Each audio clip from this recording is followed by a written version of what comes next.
All right, so the first thing we need to do is learn how to include Bootstrap. Just like we would include a style sheet in our own documents, just like we've been doing. Like I have an app.css, right? We include a link to app.css. That's essentially the same thing that we're going to do, but instead of a style sheet I'm writing, it's going to be a style sheet from Bootstrap. Now, there's a little bit more to it because Bootstrap actually does come with some JavaScript too, but the core mechanic, the most important piece, is a single style sheet. So if we go to the documentation here, and you go to, where is it? Getting started, introduction, here we go. There's a couple different options for how we include the Bootstrap style sheets in the JavaScript scripts. One option is to download everything onto our machine and link to it just like we do here. App.css, that exists on my computer, and I'm linking to it using a link tag, and it needs to be in the same folder, or it needs to be, accessible. I need to write the correct path to find that file. The other option, and there's nothing wrong with downloading, by the way, but the easier option to get started right now is to use something called a CDN. CDN stands for, I think is it Content Delivery Network, or Distribution Network. It's essentially a hosted version of a style sheet that we can access remotely. I don't have to download it on my machine. So if I copy this link right here, you'll see it's a link tag. It has an href, but this time the href is to an actual website. And I can actually go to that URL. And this is a very large style sheet. It's been compressed down, so all the white space and everything is removed.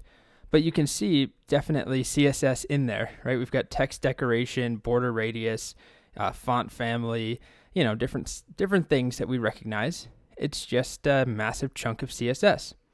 So I can just link to this URL, and that will download the correct script that I need. So I'm going to copy that entire thing from Bootstrap. A couple things just to note, there are different versions. As of recording, I'm on 4.5. If there's 4.5 point something or 4.6, the differences are not going to be very large. Now, if you're on version 3 point something, that is significantly different. So do worry about that. Okay, so I'm going to copy that. You can also click that button, and I'm going to put this in my document in the head, and I'm going to put it before my custom style sheet, my app.css. That way I can write my own styles, and they won't be undone or overwritten by Bootstrap, or they have a better chance of not being overwritten.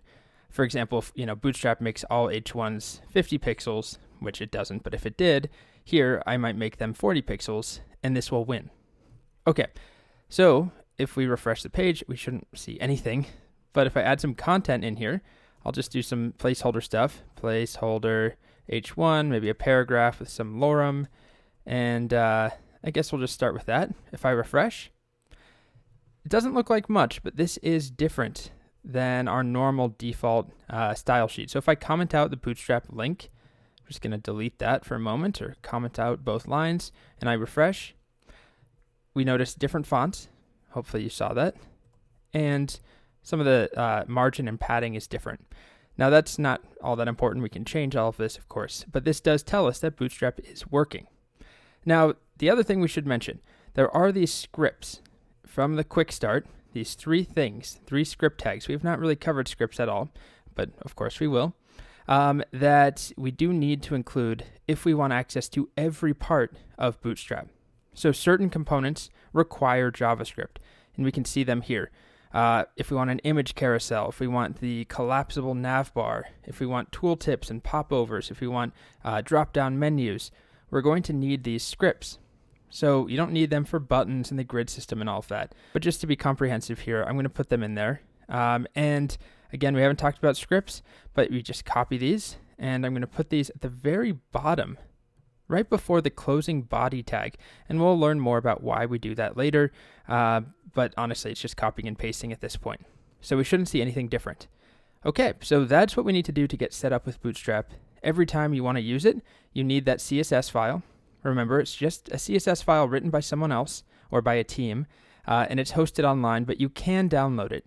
Definitely, you can download it. It's just a little bit more annoying when you're starting out. But the advantage, of course, is that you have that on your machine. There's a world where this could go down. This URL might change, or the hosting might just disappear overnight, and it doesn't exist anymore, and our file is gone. So for a real production application, I would definitely download it. Anyway, we now have Bootstrap, I don't want to say installed, but we have it included in this document. So now let's take a look at our first component, our first piece of Bootstrap syntax.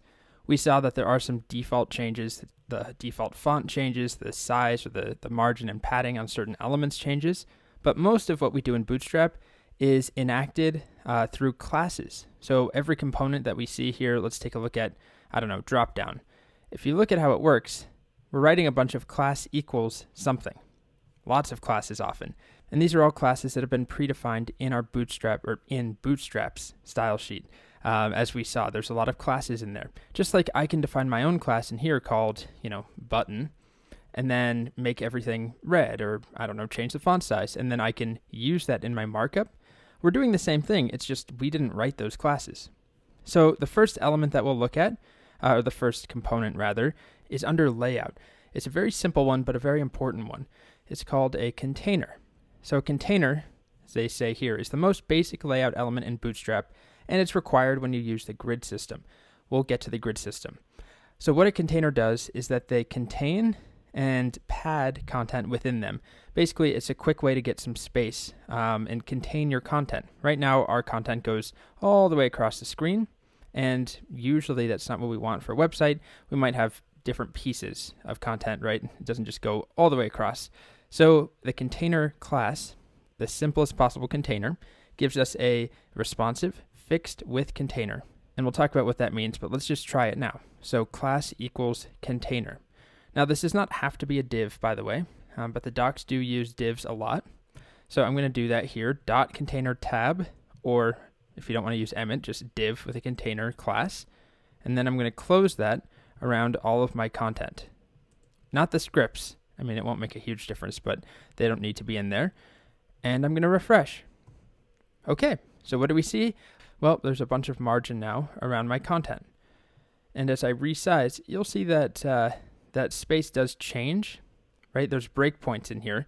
So it starts to shrink down, and then there's a specific, where are you? Right there, breakpoint, and then there's another one right there, and then there's another one right there. And those breakpoints are predefined. You can see them here actually as part of Bootstrap. These are very common. So there's different sizes. Extra small, which is anything under 576. We've got small, medium, large, extra large.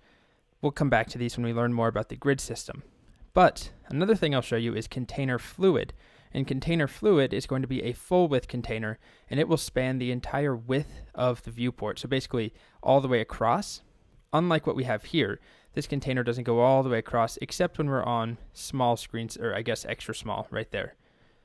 So I'm going to change this to container-fluid just so you can see this.